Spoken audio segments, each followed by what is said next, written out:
ভাইরা আমার, সবচেয়ে বড় ইবাদত হলো নামাজ, তারপর রোজা। সামনে রমজানের রোজা আসছে, রোজা ছাড়বেন না। একটা রোজা যদি কেউ ইচ্ছাকৃতভাবে ছেড়ে যায়, তার কাফারা হলো 7টা। 7টার মধ্যে আবার একটা ছাড়া গেলে তার কাফারা আবার 7টা। সারা জীবন রাখলেও একটা ফরজ রোজার মতো হক আদায় হবে না। হে তরুণ যুবকেরা, আমার আল্লাহ বলছেন, ইয়া আইয়ুহাল্লাযীনা আমানু কুতিবা আলাইকুমুস সিয়াম কামা কুতিবা আলাল্লাযীনা মিন ক্বাবলিকুম লাআল্লাকুম তাত্তাকুন। হে বিশ্বাসী বান্দারা, তোমাদের উপর রমজানের রোজা ফরজ করা হয়েছিল, যেমন তোমাদের পূর্ববর্তীদের উপরেও রোজা ফরজ করা হয়েছিল, যাতে করে তোমরা মুত্তাকি বান্দা হতে পারো। আমার আল্লাহ হে তরুণ যুবকেরা, দয়ার নবী জানিয়ে দেন, ভাই আমার রোজাদার বান্দাদের জন্য দুটো খুশি, লিসাইমি ফারহাতানি, ফারহাতুন ইজা আফতারা ওয়া ফারহাতুন ইজা লাকিয়া রাব্বা। রোজাদার বান্দার জন্য দুটো খুশি, একটা হলো যারা যখন তারা ইফতারের সময় যখন হবে, সমস্ত খাবার সমস্ত ইফতার তার সামনে রেডি থাকবে, কিন্তু আল্লাহর হুকুম নাই বলে সে খাবারটা খেতে পারছে না, খোদায় তার কলিজা ফেটে যায়, খোদায় সে অস্থির হয়ে যায়, খাবার তার সামনে হাজির, পৃথিবীর কেউ বাধা দিতে পারে না, কিন্তু কেবলমাত্র তার তাকওয়াটাকে বাধা দিয়েছেন, তার ঈমানটাকে বাধা দিয়েছেন। আল্লাহর নির্দেশ না আসা তার জন্য বাধা। আল্লাহর নির্দেশ যখন মুয়াজ্জিন আযান দেয়, আল্লাহু আকবার, আল্লাহু আকবার, আল্লাহু আকবার,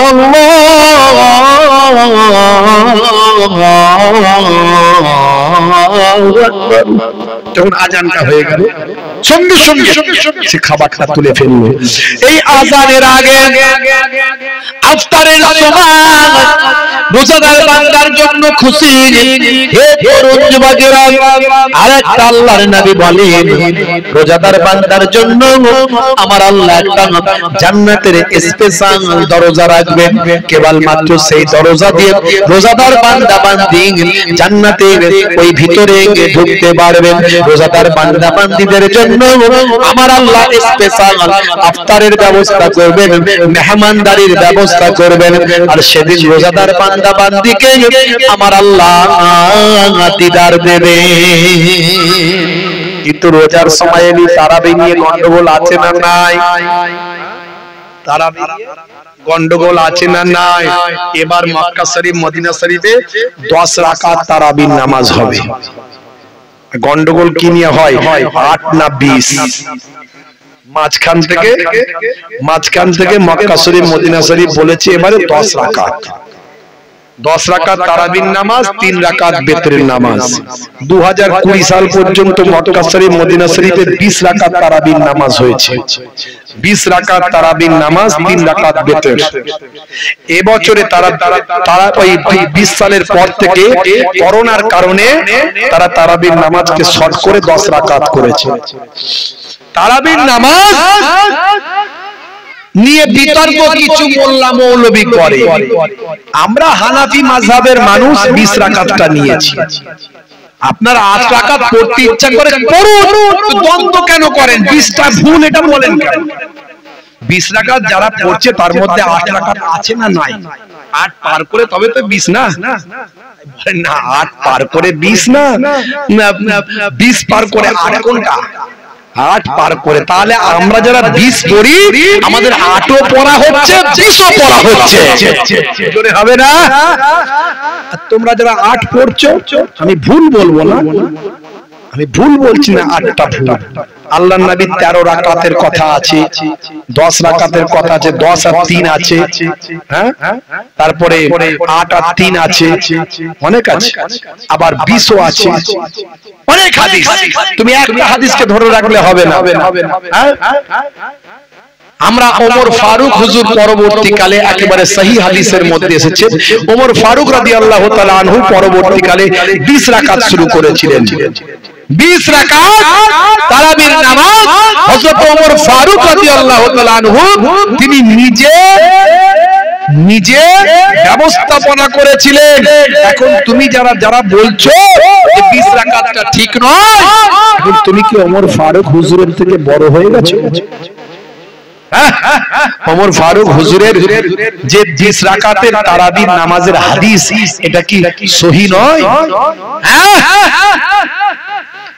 না, আল্লাহর নবী কত রাকাত তারাবির নামাজ পড়েছেন অনেক রকমের হাদিস পাওয়া যায়। সেই তো তারাবির নামাজ নতুন করে শুরু হয়েছিল, তখন এত তারাবির নামাজে ভিড় হতো আল্লাহর নবীর জামানায়, নবী তারাবির নামাজ প্রকাশ্যে পড়া বন্ধ করে দিলেন। কারণ যে তারাবির নামাজ ওইভাবে পড়েন তাহলে সেটা ফরজ হয়ে যেতে পারে, ফরজ হয়ে যেতে পারে। বুঝতে পারছেন ভাইরা আমার? তো পরবর্তীকালে আল্লাহর নবী অনেকবার অনেক রকম ভাবে তারাবির নামাজ পড়েছেন। তো ওমর ফারুক হুজুর রাদিয়াল্লাহু তাআলা আনহু 20 রাকাতটাকে চালু করেছিলেন। তো সাহাবীদের অনুসরণ করা, আসহাবিকান নাজুম বিআইহিম ইক্তাদাইতুম ইহতাদাইতুম, আসহাবিকান নাজুম বিআইহিম ইক্তাদাইতুম ইহতাদাইতুম।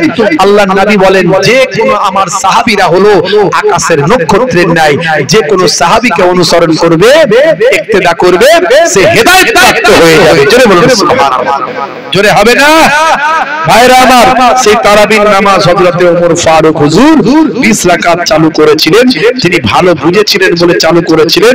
তারপর থেকে শত শত বছর 20 রাকাত তারাবি সারা পৃথিবীতে হচ্ছিল।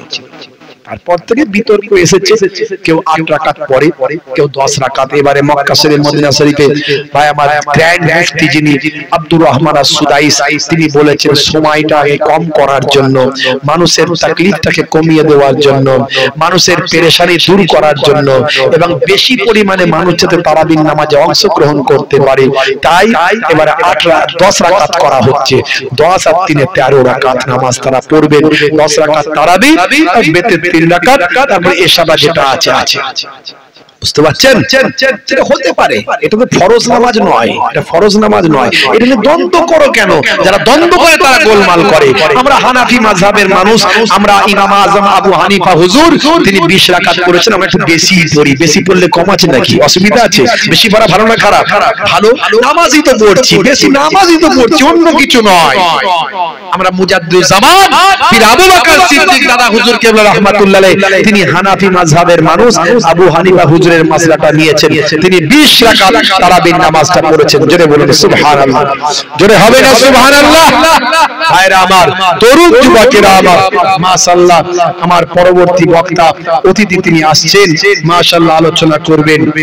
দেখো রোজার সময় এলে মৌলবি চিল্লাবে, ফিতরাতে টাকা নয় বলে, সোশ্যাল মিডিয়া জুড়ে হইচই ফেলে দেবে, বিভাজন যাবে ঘরে ঘরে।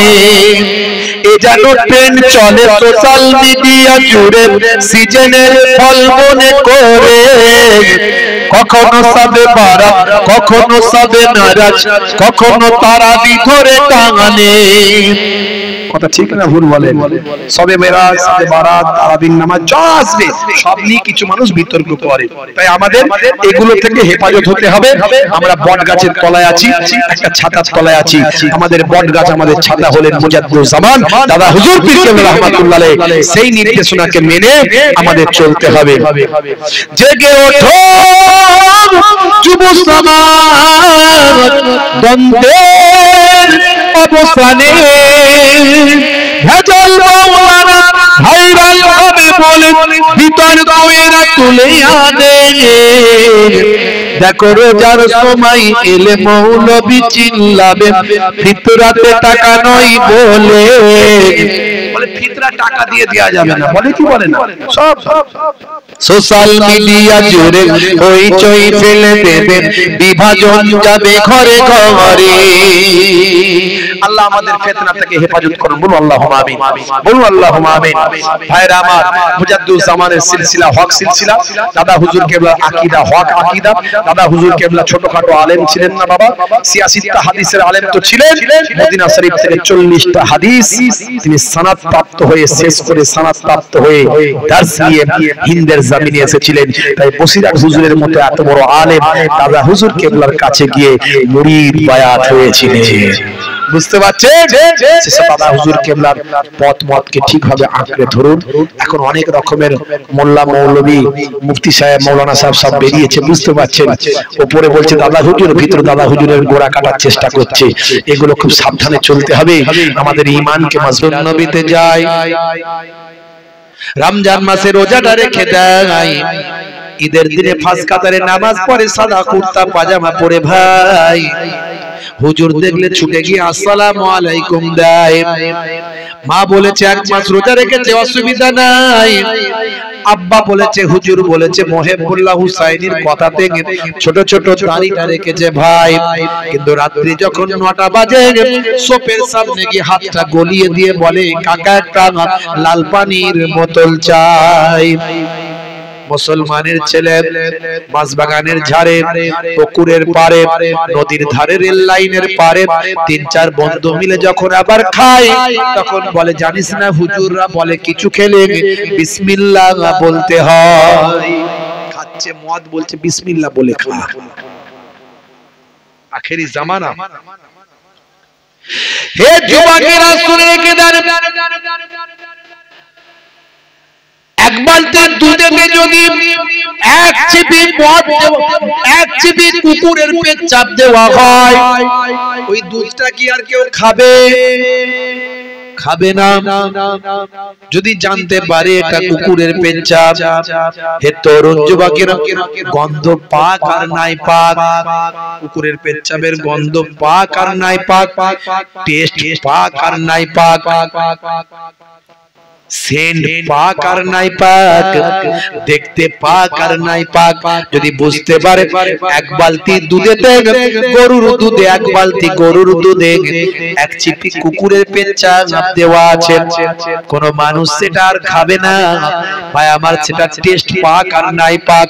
অনুরূপ আপনার শরীরে আপনি মদ যদি ঢুকিয়ে দেন ভাই আমার, সেটাই নেশা হোক আর নাই হোক, সেটা টেস্ট থাক আর নাই থাক, সেটা ফলের মতো হোক বা অন্য কিছু হোক, মদ যদি মদই হয়, শরীরটা নাপাক হয়ে যায়।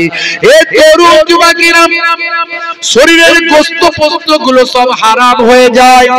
তাই মদ থেকে বাঁচবেন যুবকেরা, ভাইরা আমার, তরুণ যুবকেরা আমার, নেশামুক্ত জীবন যাপন করার চেষ্টা করুন। এখনকার জর্দা গুলো বেরিয়েছে সব 120, 420, 720, তারপরে আরো সব কি সব এখন সলিমুদ্দিন কলিমুদ্দিন জর্দা বেরিয়েছে, বুঝতে পারছো? সবের ভিতরে কেমিক্যাল, সবের ভিতরে কেমিক্যাল, এগুলো স্বাস্থ্যের জন্য ক্ষতি। সাদা পান খাবেন, পান খাচ্ছেন সাদা পান খান। আগের যুগের জর্দা আলাদা ছিল, দোক্তা আলাদা ছিল। সাদা পান খাওয়া অভ্যাস করুন। কেন নেশা করবেন? হে তরুণ যুবকেরা, হে আমার বন্ধুরা, শুনে রেখে দিন বাবা, জেনে রেখে দেন। হে মুসলমান, একটুখানি লক্ষ্য করুন বাবা, তরুণ যুবকেরা আমার, তাই আমার তিরঙ্গা গুটকা খেলে আপনার নার্ভের সমস্যা হয়ে যাবে। তিরঙ্গা গুটকা ভালো চলছে, ধান্দা খাচ্ছে রজনীগন্ধা, কারবারে অশান্তি চালাচ্ছে শান্তি, মন করবে কমল, খাচ্ছে ওরা বিমল। এগুলো খেলে নার্ভের সমস্যা হবে, যৌন সমস্যা হয়ে যাবে। হে তরুণ যুবকেরা, এই সমস্ত ডাস্ট গুলো থেকে যুবকেরা বাঁচতে হবে। মুসলমানের ছেলে free fire, PUBG, online game, mobile নিয়ে ব্যস্ত হয়ে যায়। 24 ঘন্টা হাতে মোবাইল থাকে, খেতে খেতে, শুতে শুতে, বসতে বসতে, কথা বলতে বলতে, সবেতেই গুলি চালাচ্ছে। ঢিরি ঢিরি ঢিরি ঢিরি গুলি চালানো বন্ধ নাই, আছে না নাই? নেশা, এও হারাম। ফ্রি ফায়ার, পাবজি, এখন নায়ক গায়ক খেলোয়াড় প্লেয়ার। শাহরুখ খান বলছে এই গেমটা আমি খেলি, এটা তোমায় খেলো, এটা তুমি খেলো, অনেক টাকা ইনকাম। মুকেশ আম্বানির ছেলে অনন্ত আম্বানি, নীতা আম্বানি তার বউ, ছেলের বিয়ে হলো কদিন আগে, শত শত কোটি টাকা খরচ করে তারপরে অ্যাড দেয়া শুরু করলো। মুকেশ আম্বানিও বলছে এই গেমটা যদি তুমি ডাউনলোড করে খেলো অনেক টাকা ইনকাম করবে, তার ছেলেও বলছে অনেক টাকা ইনকাম করবে, মাও বলছে, নীতা আম্বানি বলছে অনেক টাকা ইনকাম করবে। শুধু তাদের বলে হলো নি, সচিন টেন্ডুলকারের মতো একজন ভালো লোক তাকে দিয়েও অ্যাড করাচ্ছে, তুমিও অ্যাড করে দাও এত টাকা ইনকাম করবে। এইভাবে বলে সমাজটাকে ধ্বংস করে দিচ্ছে, সব গেমে আসক্ত করছে, মোবাইলে আসক্ত করছে, ব্রেন খারাপ করছে, চোখ খারাপ করছে, বুদ্ধি খারাপ করছে, অপচয় সময় নষ্ট করছে, শিক্ষাচ্যুত, কর্মচ্যুত, বুদ্ধিচ্যুত, পিতামাতার অবাধ্য মানে পিতামাতার বাধ্যচ্যুত সব কিছু করে সমাজটাকে রসাতলে পাঠিয়ে দিচ্ছে। এই সমস্ত লোকগুলো আমার আপনার ঘরে সহজ সরল ছেলেরা বোঝে না, এই সব নিয়ে ব্যস্ত। এগুলো সব হারাম, নেশা হলো হারাম, এগুলো সব নেশা, নেশা থেকে বাঁচতে হবে যুবকেরা। যারা এই নেশা করবে, অপচয় খরচা করবে, শয়তানের ভাই। আল্লাহর কোরআন বলছে, আমি বলছি না, অপচয় খরচাকারী শয়তানের ভাই।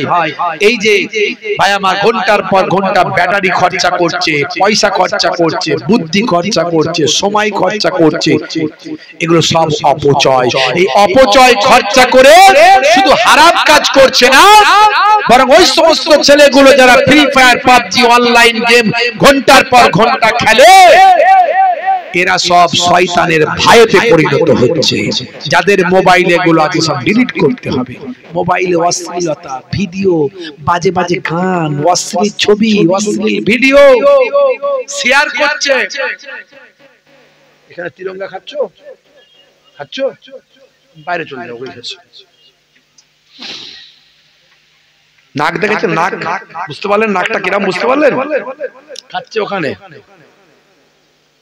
মাঝে মাঝে মুসাফা করতে আসে, আসসালামু আলাইকুম, ওইখানে চেবাচ্ছে, বুঝতে পারছেন? কমিটির ছেলে, হুজুর আসসালামু আলাইকুম, মাল ঢুকানো আছে রে, মাল ঢুকানো আছে, সর্বনাশ করেছে। তো আমার একদম সহ্য হয় না, বমি পেয়ে যায়, ভয়ঙ্কর নাক। তো বিড়ি সিগারেট আর তিরঙ্গা গুটকার গন্ধ একদম দূর থেকে। মদ খেয়ে তো আমার সামনে আসে না, এগুলো খেয়ে আসে মাঝে মাঝে, বুঝতে পারছেন? দেখেছেন, ফোন শুধু মাথা খারাপ করে দেবে। আমার ফোনটা সাইলেন্ট করতেও ভুলে যাচ্ছি। তো যাই হোক, তো একদম সহ্য হয় না। ওই দূর থেকে বলে, কমিটির ছেলে জলসায় গেলে হুজুর আসসালামু আলাইকুম, তখন বুঝতে পারি মাল ভিতরে ঢোকানো আছে। আমি মাথা খারাপ, সর্বনাশ করেছে, আমার তো একদম সহ্য হয় না। তো আমার দিকে আসছে, তো আমার দিকে আসছে, তো মুসাফা করবে, এবারে মুসাফা করবে, আমি মুখটাকে ঘুরিয়ে নিয়ে হাতটা বাড়িয়ে দিই, ওয়ালাইকুম আসসালাম, বলে আমার মুখ অটোমেটিক হয়ে যায় ওয়ালাইকুম আসসালাম, বুঝতে পারছি? তো মুসাফা কিন্তু হলে কি হবে, যেখানে বাঘের ভাই সেখানেই তো সন্ধে হয়। এই কথা ঠিক না ভুল? ও তো শুধু মুসাফা করে ক্ষান্ত হবে না, ও আমার কানে কানে কথা বলবে। ওই অবস্থায় কানের কাছে এসে বলছে দোয়া করবে,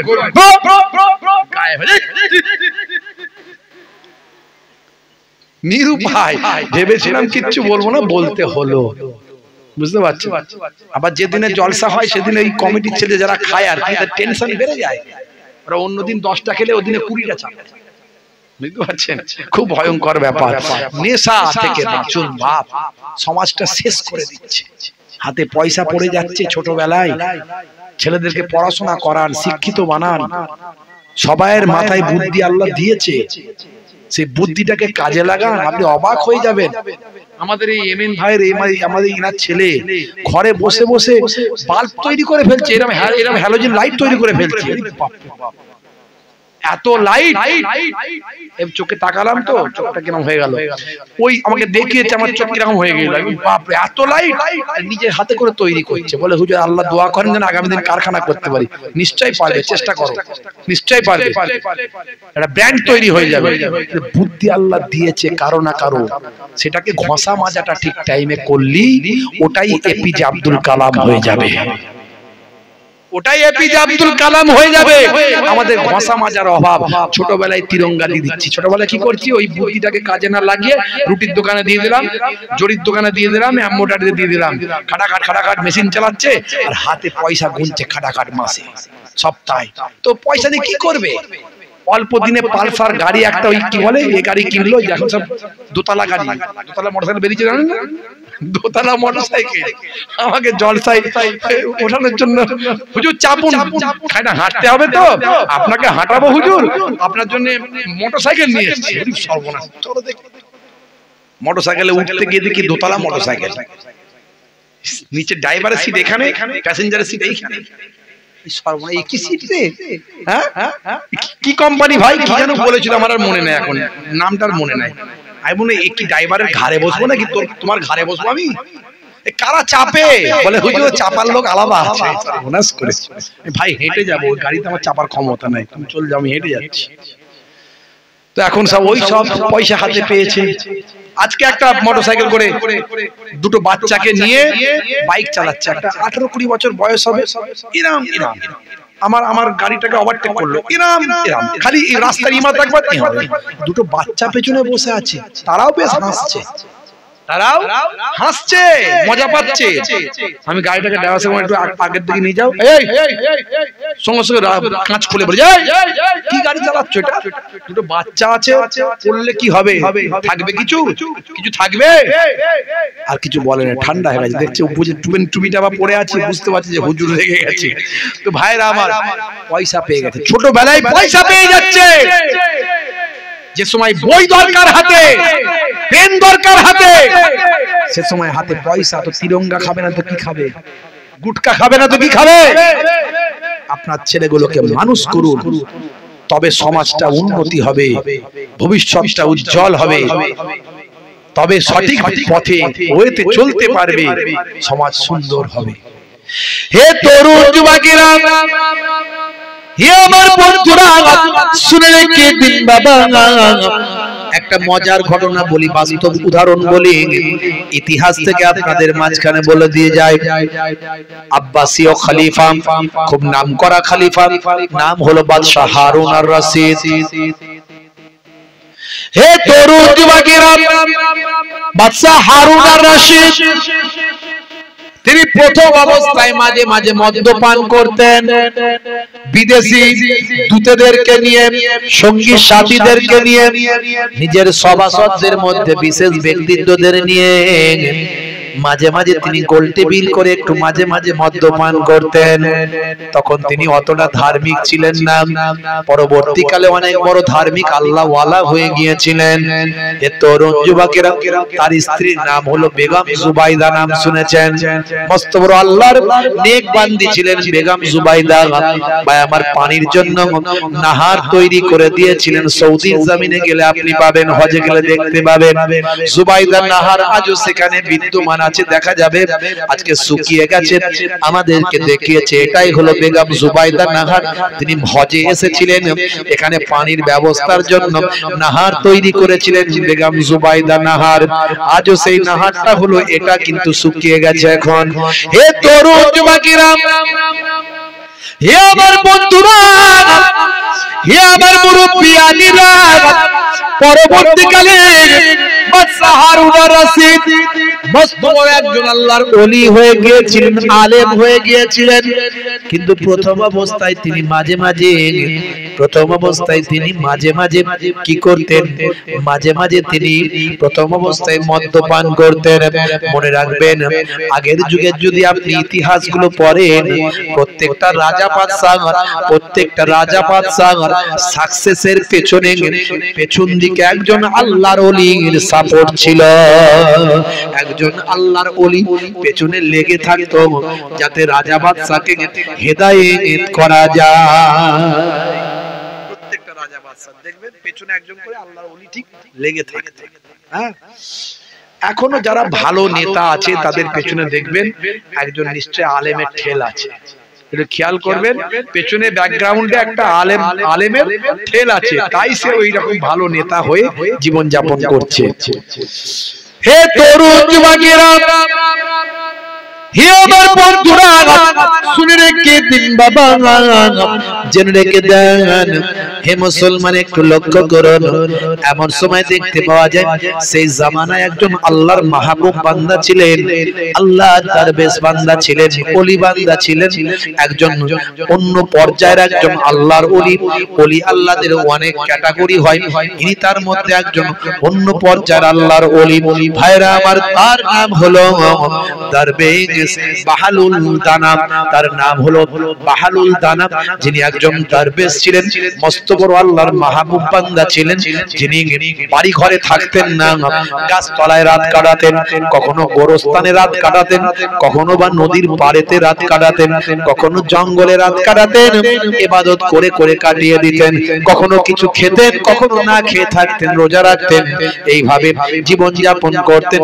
লোকে তাকে পাগল মনে করত, যারা বোঝে না তারা জানে না, তারা তাকে পাগল মনে করত, অনেকেই পাগল মনে করত, এদিক ওদিক ঘুরে ঘুরে বেড়াতেন। হে তরুণ যুবকেরা,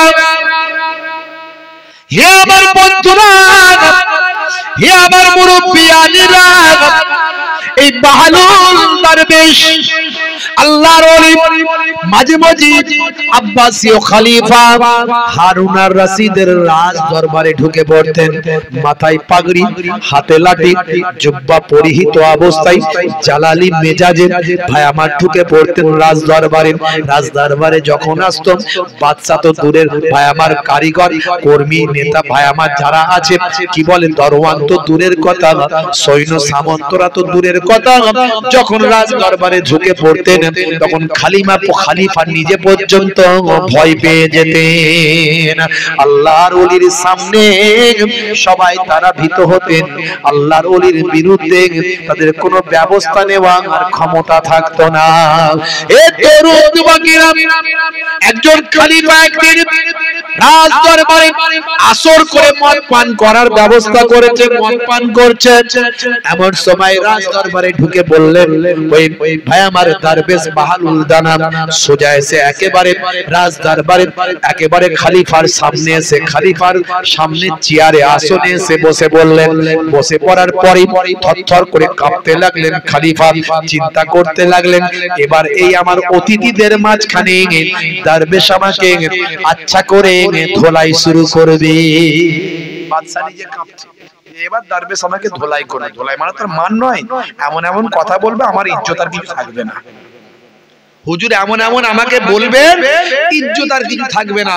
তাই খলিফা তিনি চালাক লোক ছিল। আচ্ছা, নেতারা চালাক লোক হয় না বোকা লোক হয়? ওরে ভয়ঙ্কর চালাক।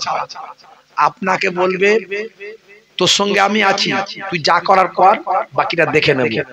ওকে বলবে এসছিল, বুঝলি মানে এসছিল, হ্যাঁ আমি বলেছি, লাগিস নি বেশি ওর সঙ্গে, তুমি একে বলছি তুমি তোমার কাজ করে যাও, আমি তোমার দেখে নিচ্ছি। একেও বলবে দেখে নিচ্ছি, ওকেও বলবে দেখে নিচ্ছি। সবাই না হয় আছে কিছু এরকম লাগিয়ে রেখে দেবে সেদিকে। নেতারা খুব চালাক, আবার কিছু নেতা আছে ভালো, তারা সমাজের ভালো চায়, উপকার চায়, এটা কম সংখ্যায়। ভাইরা আমার, তো আব্বাসীয় খলিফা নেতা মানে তো চালাক লোক, দেখছে আচ্ছা করে আমাকে ধোলাই দেবে, তা আগে থেকে আমাকে ক্লিয়ার করে দিতে হবে। কি ক্লিয়ার করছে? ক্লিয়ার করে দিচ্ছে। কি ক্লিয়ার করছে? এমন সময় বলছে, হুজুর কিছু বলার আগে উনি বলতে শুরু করলেন, বাদশা হে তরুণ যুবকেরা, এমন সময় বাদশা বলা শুরু করলেন, ও দরবেশ, আমি আপনার কাছে একটা কথা বলতে চাই। বলে কি কথা? আমি এখানে যেটা খাচ্ছি আপনি নিশ্চয় কিছু বলবেন, কিন্তু এটা হলো জুস। এটা কি? এটা জুস। আচ্ছা বলুন তো হুজুর, কেউ যদি আঙ্গুর খায় এতে কি কোনো দোষ আছে? বলে না। আচ্ছা বলুন তো দেখি, ওই ব্যক্তি আঙ্গুর খাওয়ার পরে যদি পানি খায় এতে কি কোনো দোষ আছে? বলে না, থাকতে পারে না। দোষ কিসের? আচ্ছা বলুন তো দেখি, ওই ব্যক্তি আঙ্গুর খাওয়ার পরে পানি খেয়েছে, এই আঙ্গুর খাওয়ার পরে কিছু সময় পর পানি খেয়েছে, আবার পানি খাওয়ার পরে ওই ব্যক্তি একটুখানি রোদেতে গিয়ে, রৌদ্রে গিয়ে বসেছে, এতে কি কোনো দোষ আছে? বলে না, থাকতে পারে, দোষ নাই। আগে আসবো, একটু আগে আগে আসেন, একটু আগে আগে আসেন বাবা আমার, একটু আগে আগে আসেন, এই সামনের দিকটা একটু আগে আগে বসে বসে চলে আসেন, বসে বসে, হ্যাঁ বসে বসে একটু আগে আগে চলে আসেন। একটু কালেমা জিকির লা ইলাহা ইল্লাল্লাহ।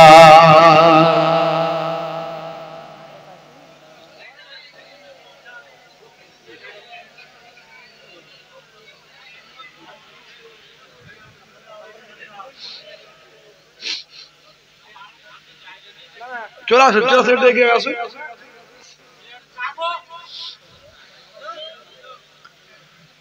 কিছু বলবে? হে তরুণ যুবকেরা, হে আমার বন্ধুরা, শুনে রেখে দিন বাবা, জেনে রেখে দেন। তাহলে কি বললাম? খলিফা তখন ভাই আমার দরবেশ বাহালুল দানাকে বলছে, আচ্ছা বলুন তো দেখি, কেউ যদি আঙ্গুর খায় এতে কি কোনো দোষ আছে? বলে না। বলে ওই ব্যক্তি কিছু সময় পর যদি আবার পানি খায় কোনো দোষ হবে? বলেন না। আবার ওই ব্যক্তি কিছু সময় পরে আঙ্গুর পানি খাওয়ার কিছু সময় পরে যদি রৌদ্রে গিয়ে বসে তাতে কি কোনো আপত্তি আছে, অসুবিধা আছে? বলেন না।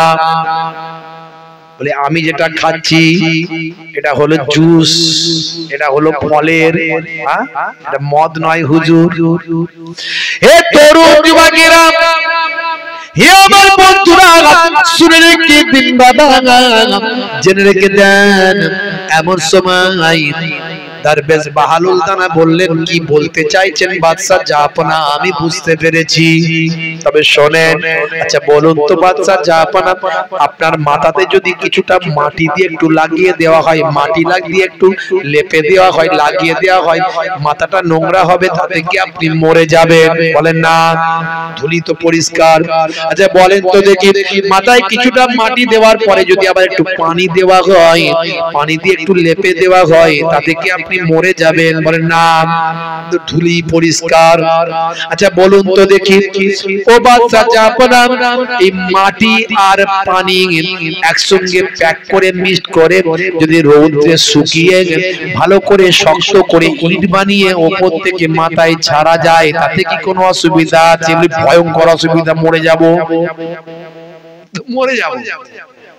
শোনেন, হে বাদশা জাহাপনা, আপনি খালি আঙ্গুর খাবেন অসুবিধা নাই, খালি পানি খাবেন অসুবিধা নাই, কিন্তু আঙ্গুর পানিকে ভালো করে মদ বানিয়ে যদি খাবেন, ওটা আপনার জন্য নেশা, আমার আল্লাহ হারাম করেছেন। ওটাই তখন মদে পরিণত, যেমন ইটে পরিণত হলে মাথা ফেটে যায়, তেমন মদ হলে শরীরটা হারাম হয়ে যায়। এমন কথা শুনে খলিফা হারুন আর রশিদ মদের পেয়ালা ছুড়ে দিয়ে সেদিন থেকে মদ খাওয়া তওবা করে দিলেন। বুঝতে পারছেন ভাইরা আমার, তরুণ যুবকেরা আমার, নেশা থেকে বাঁচতে হবে। হে তরুণ যুবকেরা, আমার আল্লাহ আপনাকে আমাকে পৃথিবীর জমিনে পাঠিয়েছেন ইবাদতের জন্য। প্রথম যেটা শুরু করেছিলাম ইবাদতের জন্য পাঠিয়েছেন। ইবাদত মানে নামাজ, রোজা, হজ, যাকাত। ইবাদত মানে তেলাওয়াত, ইবাদত মানে জিকির। তবে মনে রাখবেন, আল্লাহ বলছেন, আমি ইবাদত ছাড়া অন্য কোন উদ্দেশ্যে আমি আল্লাহ তোমাকে পাঠাই না। পৃথিবীর জমিনে তোমাকে আমি সবকিছু দান করেছি, নিয়ামত দিয়েছি, এই নিয়ামত গুলো তুমি করবে। হে যুবকেরা, আমার ইবাদত ছাড়া অন্য কোন উদ্দেশ্যে তোমাকে সৃষ্টি করে না। আল্লাহ নিজে বলছেন, মা খালাকতুল জিন্না ওয়াল ইনসা ইল্লা লিয়াবুদুন। হে তরুণ যুবকেরা, আমার আল্লাহ ইবাদত ছাড়া অন্য কোন উদ্দেশ্যে সৃষ্টি করে না। অন্য জায়গায় আবার বলছেন, হে দুনিয়ার মানুষ শুনে রেখে দাও, আমি তোমাদেরকে জোড়ায় জোড়ায় সৃষ্টি করেছি। সূরা নাবা খুলবেন, আপনি পাবেন। সূরার নাম হলো সূরা নাবা, আপনি খুলবেন, খুললেই পাবেন। সূরা নাবা খুললে আপনি দেখতে পাবেন। আমার আল্লাহ বলছেন, ওয়া খালাকনাকুম আজওয়াজা, আমি আল্লাহ তোমাদেরকে জোড়ায় জোড়ায় সৃষ্টি করেছি। তার মানে তোমরা সংসার ধর্ম করবে, তোমরা সংসার ধর্ম করবে, সংসার তোমাদের থাকবে। এ তরুণ যুবকেরা, আমার আল্লাহ অন্য জায়গায় বলেছেন, ইয়া আইয়ুহাল্লাযীনা আমানু লা তুলহিকুম আমওয়ালুকুম ওয়ালা আওলাদুকুম আন যিকরিল্লাহ। তোমরা তোমাদের সন্তান সম্পত্তি, সন্তান সন্ততি, মাল মাতা এই সবগুলো পেয়ে যেন আল্লাহর জিকির ভুলে যেও না। তার মানে এগুলো পালন করো, এগুলো নাও, এগুলো ভোগ করো, কিন্তু এগুলো পেয়ে যেন আল্লাহকে ভুলে যেও না, এইভাবে যেন এগুলোকে নিও না। তার মানে সন্তান সন্ততি আপনাদের দেখাশোনা করতে হবে, লালন পালন করতে হবে, মাল মাতা ব্যবসা বাণিজ্য গ্রহণ করতে হবে, কিন্তু আল্লাহর ইবাদত ভুলে গিয়ে নয়। আমার আল্লাহ আরো বলছেন, ওয়াজআলনা নাওমাকুম সুবাতা। এ তরুণ যুবকেরা, তোমরা রাতের বেলা ঘুমাবে, নিদ্রা যাপন করবে, আমি আল্লাহ তোমাদেরকে তোমাদের নিদ্রাকে বিশ্রামের বানিয়েছি। তাহলে সব সময় ইবাদত কি করে হবে? সব সময় ইবাদত বলতেন ঘুমাবেন, ঘুমের জন্য আল্লাহ বলছেন তোমাদের ঘুমের দরকার আছে, তোমরা ঘুমাবে। তাহলে সব সময় ইবাদত বলছেন, আবার ঘুমের কথাও বলছেন। এ তরুণ যুবকেরা, আমার আল্লাহ অন্য জায়গায় বলছেন, ওয়াজআলনাল লাইলা লিবাসা, আমি আল্লাহ তোমাদের জন্য রাতকে পোশাক বানিয়ে দিয়েছি। পোশাক, পোশাক মানে হলো রাতের পোশাক, শরীরকে ঢেকে রাখে। আর যখন রাতের বেলা তুমি ঘুমাবে, শরীর তোমাকে, রাত তোমাকে ঢেকে রাখবে, অর্থাৎ অন্ধকারের ভিতরে তুমি থাকবে।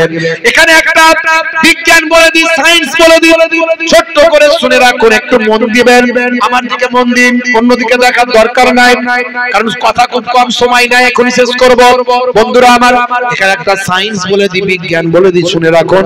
হে তরুণ যুবকেরা, কেন কোরআন মাজিদ পৃথিবীর জমিনে এত ব্যাপকতা তৈরি করছে, কেন কোরআন মাজিদ এত ছড়িয়ে পড়ছে? কোরআন মাজিদ হলো আমার আল্লাহ সবচেয়ে, আমার নবীর সবচেয়ে বড় মুজিজা। আল্লাহর বাণী আজও সত্য, ছিল সত্য, কাল কিয়ামত পর্যন্ত সত্য থাকবে।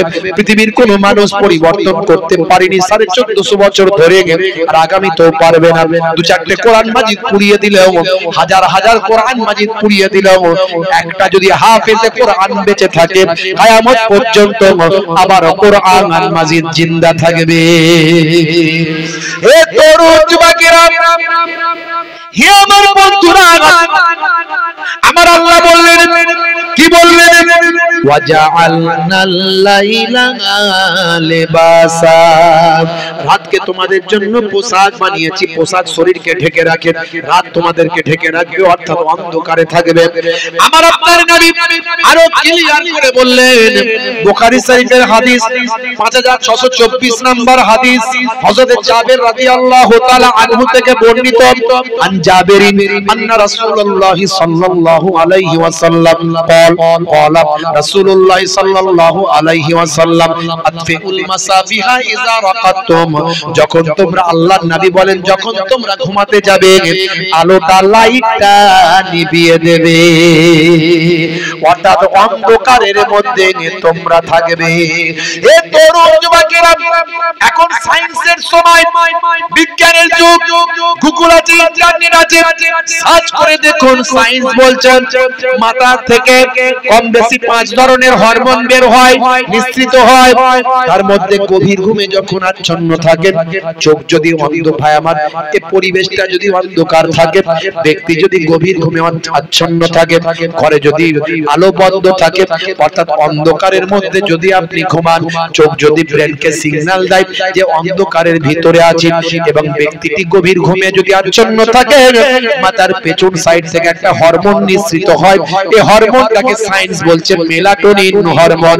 এই মেলাটোনিন হরমোনটা শরীরের মাথার পেছন সাইড থেকে বের হয়ে রক্তের সঙ্গে মিশ্রিত হয়, মিশে যায়, মিশে গিয়ে আপনার আমার শরীরের মধ্যে কি করে শোনেন ভাই আমার, সায়েন্স বলছে রক্তের সঙ্গে মিশে গিয়ে ক্যান্সারের মতো ভয়ঙ্কর জীবাণু থেকে শরীরকে রক্ষা করে।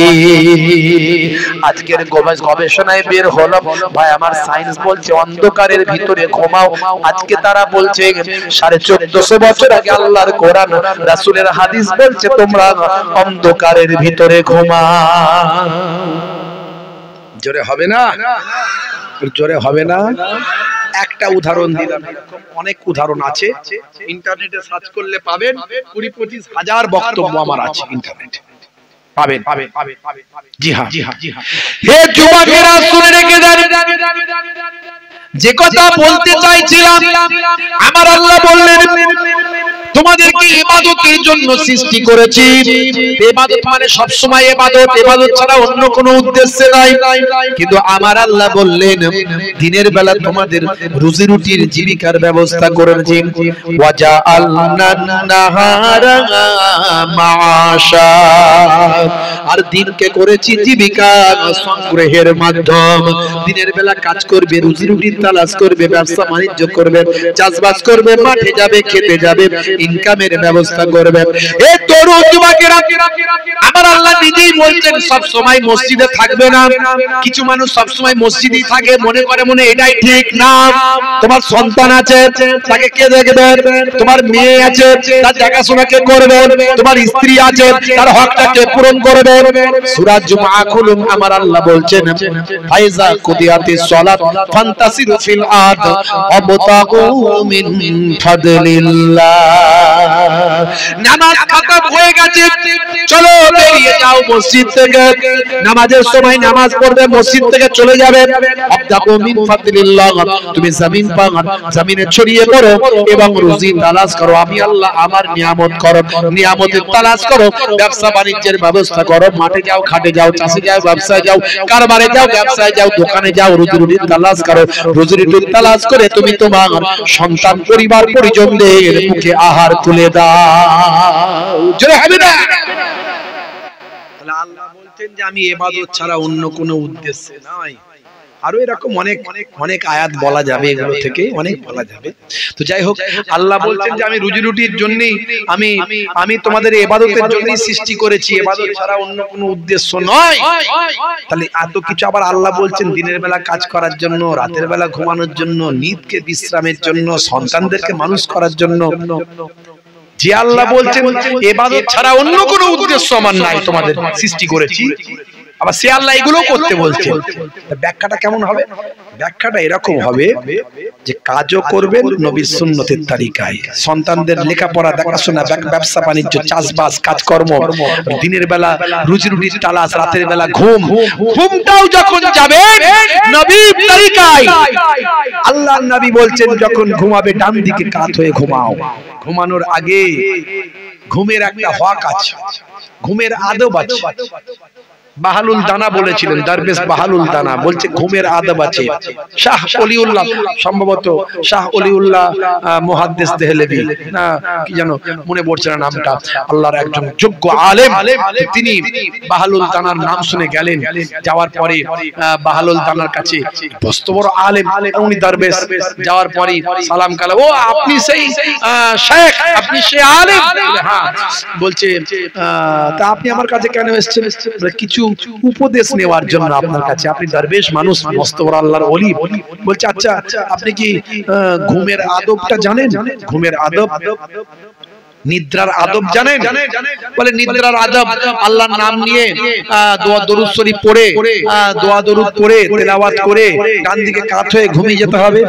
হ্যাঁ, আপনি ঘুমের আদব জানেন না, জান আমার কাছ থেকে যান বলে চলে গেলেন। এরকম করে কদিন ধরে ঘুরিয়েছে, অনেক বড় ঘটনা। ভাইরা আমার নামটা এই মুহূর্তে ঠিক মনে আসছে না, সম্ভবত শাহ ওলিউল্লাহ মুহাদ্দিস দেহলভী রাহমাতুল্লাহের কথা সম্ভবত এটা। তো যাই হোক, তো এখন আল্লাহর মাহবুব বান্দা পরবর্তীকালে বলেছিলেন, দেখুন পরবর্তীকালে ঘুমের আদব, আপনি যখন ঘুমাতে যাবেন তখন মনে করবেন যে আমি আজকে লাস্ট ঘুমাচ্ছি, সকালে ঘুম থেকে উঠতে পারবো কিনা তার কোনো গ্যারান্টি নাই, এই ঘুমের মধ্যে আমার মৃত্যু হতে পারে। তাই সবাইকে ক্ষমা করে দেবেন, সবাইকে ক্ষমা করে দেবেন এবং আল্লাহর প্রতি সুপ্রত করবেন নিজেকে। এবং আপনি ভাববেন যে আল্লাহ যদি আমাকে হায়াতে তোলে তবে আমি উঠব।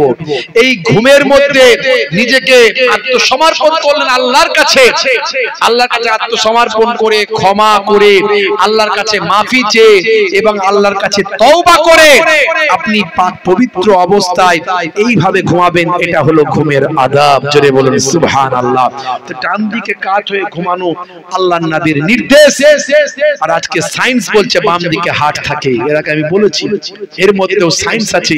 ডান দিকে কাত হয়ে ঘুমানো, নবী যা বলেছেন সবের মধ্যে বিজ্ঞান বাস্তবতা পাওয়া যায়। জোরে বলুন সুবহানাল্লাহ। কত কথা বলবো, কত কথা বলবো, আখিরি জামানা, ঈমান বাঁচানো বড় দায়। তবে সবচেয়ে বড় ইবাদত হলো নামাজ। সবচেয়ে বড় ইবাদত কি? জানেন সবচেয়ে বড় ইবাদত কি? নামাজ। ওয়াক্ত যে হলো ওযু করো, মসজিদে চলো, খোদার হুকুম পালন করো, নামাজটা পড়ো। ওয়াক্ত যে হলো ওযু করো, মসজিদে চলো, দিন রাত 5 ওয়াক্ত নামাজ পড়লে পাবে ভাই জান্নাত। জোরে হবে না? ফজরের সময় হলে মসজিদে যাও তুমি চলে, থেকো না বিছানায় শুয়ে, খোদা দেন রহমত ঢেলে। জোহরের সময় হলে কিছু সময় দাও নামাজে, জোহরে নামাজ গেলে খোদা তোমায় নাজাত দেবে। মাগরিবের ওয়াক্ত আসিলে মসজিদে যাও তুমি চলে, জান্নাত খোদা দেবে সেদিন কিয়ামত পরে। ওয়াক্ত যে হলো ওযু করো, মসজিদে চলো, দিন রাত 5 ওয়াক্ত নামাজ পড়লে পাবে ভাই জান্নাত।